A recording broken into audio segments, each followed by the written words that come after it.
Hello everyone. Welcome back to our channel, U.S. Immigration. We hope you're doing great. In this video, we're going to talk about re-entry barriers tightened for non-citizens seeking return to the U.S. Re-entry into the U.S. is becoming increasingly difficult for non-citizens as immigration authorities implement stricter border checks and policies. From permanent residents to visa holders, everyone returning to the U.S. now faces more scrutiny. Here's an overview of what you need to know to protect your rights at the border.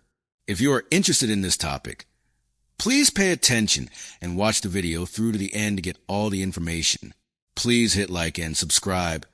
And don't forget to push the notification bell for an upcoming video. The situation at the U.S. border is rapidly changing, and the risks for legal immigrants have reached unprecedented levels.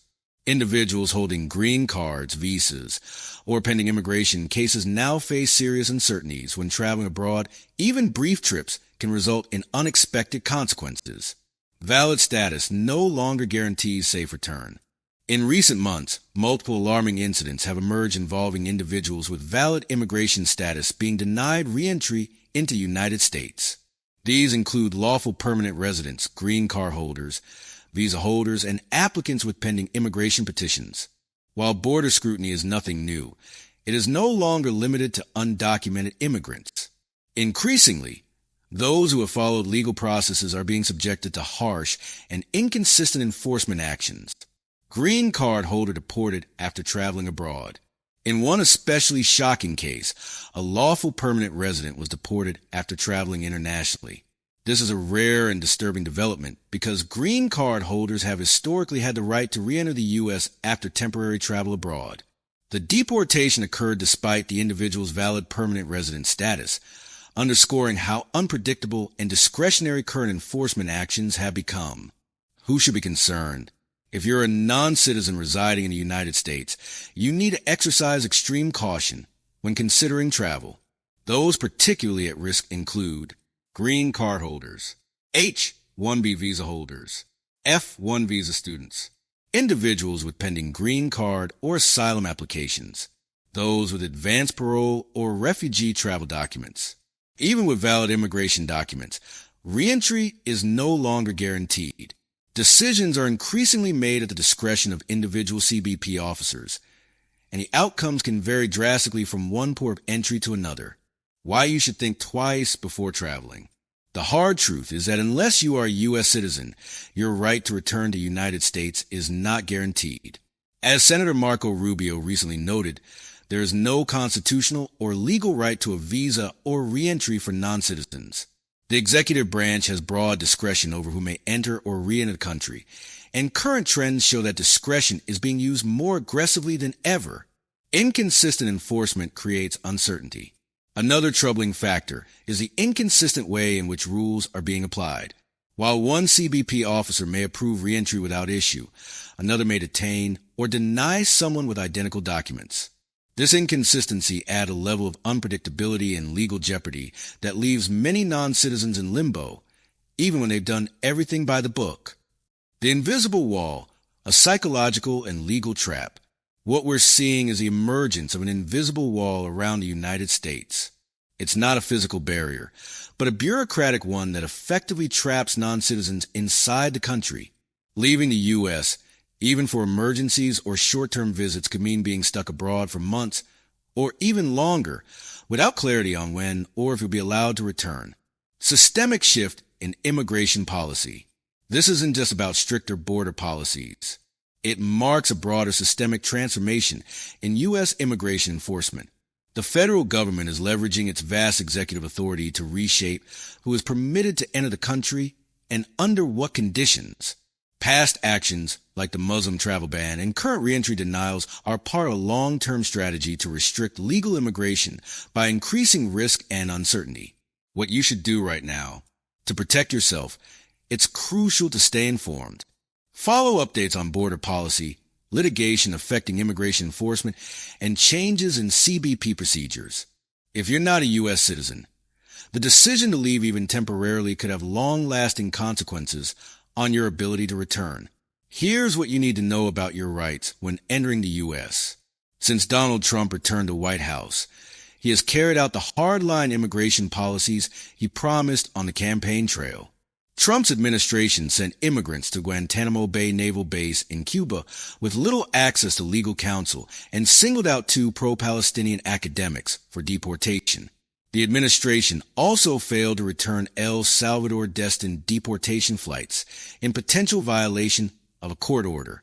But in recent weeks, immigration authorities have also repeatedly detained U.S.-bound tourists at the border, sparking public and diplomatic outrage abroad and fears among many people planning trips to the U.S. or living in the country on visas. Examples have made global headlines. A British woman said that Immigration and Customs Enforcement detained her for 3 weeks after a mix-up at the U.S.-Canada border. Canadian businesswoman and actor Jasmine Mooney said she was detained by ICE for 2 weeks. Jessica Braschi, a 29-year-old tattoo artist from Germany, was held in immigration detention for 6 weeks before returning home. There's suspicion that in some cases people were turned away over anti-Trump views. Among them is a French scientist who was denied entry after immigration officers at an airport found messages on his phone that were critical of Trump. France's Minister of Higher Education said, with serious concerns growing about whether visitors can safely travel to the U.S. without fear of landing in immigration detention, here is a brief guide to international visitors' rights. I have valid travel documents. Can customs officers stop and search me? Yes. U.S. customs officers can stop people at entry points to assess whether they can come into the U.S. They are permitted to search travelers' belongings for contraband, according to the ACLU of Pennsylvania. They can do this even if there is nothing suspicious about you or your belongings. Customs agents are not allowed to search you or conduct another inspection based on your religion, race, national origin, gender, ethnicity, or political beliefs. What about my mobile phone? The government asserts that their authority to search travelers without individualized suspicion also includes searches of electronic devices, including cell phones and laptops. That said, this assertion remains a contested legal issue, the ACLU said. Customs officers have at times asked travelers to give them their phone or laptop passwords when they were going to or from the U.S. And if I refuse to unlock my devices, citizens of the U.S. can be denied entry if they refuse to provide passwords or unlock their devices. However, if they refuse, it could prompt a delay, still more questioning and customs officers taking their phone for further inspection.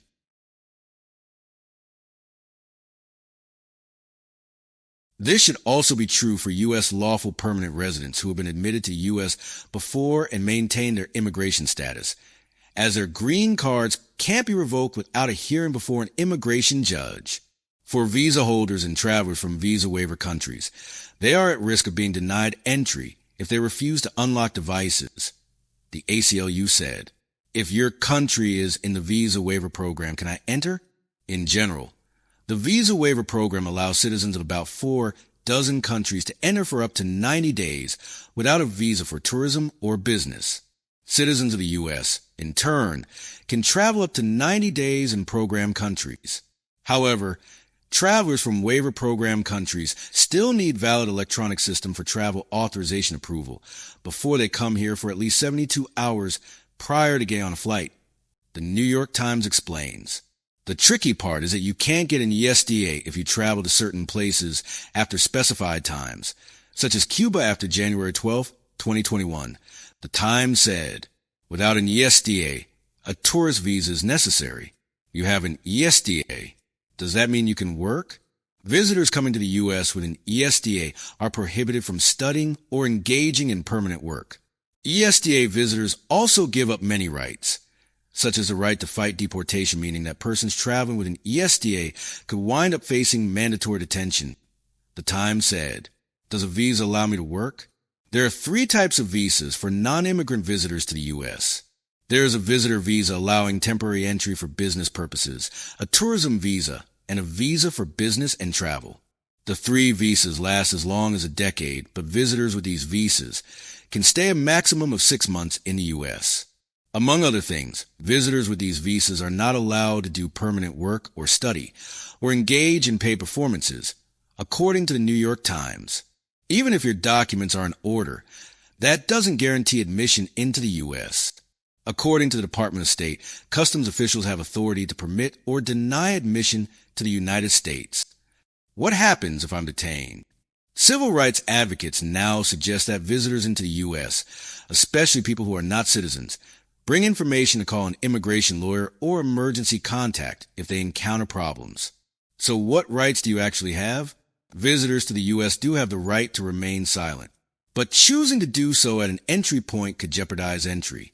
If a customs agent asks a visitor with a tourist visa whether they're going to work during their stay, and that person doesn't answer, then it could result in their being denied entry. If a visitor is not allowed into the U.S., they can withdraw their intent to do so and be permitted to return home. Typically, their visa gets canceled and they fly back right away. An officer could deny this withdrawal, however, and detain the visitor. That is because these encounters technically take place outside the U.S. and constitutional protections don't hold. How does this work? If you're a foreign national, first understand you haven't effected an entry despite being physically on U.S. soil until you're admitted properly. It's a term of art when you're admitted fully to the United States, he said. When a person lands on U.S. soil but is not technically admitted, you might be considered to be what's called an arriving alien. You have greater rights as a criminal than as a foreign national coming with a visa. As U.S. reentry policies grow more complex, staying updated on your rights and responsibilities is essential. Whether you're traveling abroad temporarily or returning after an extended stay, knowing the rules can help you avoid delays, denials, or legal trouble. That is all for today in this video. What are your thoughts on this? Please let us know in the comments section below. Thanks for watching the entire video. Hopefully, the information is useful to you. See you later in the next video. Till then, take care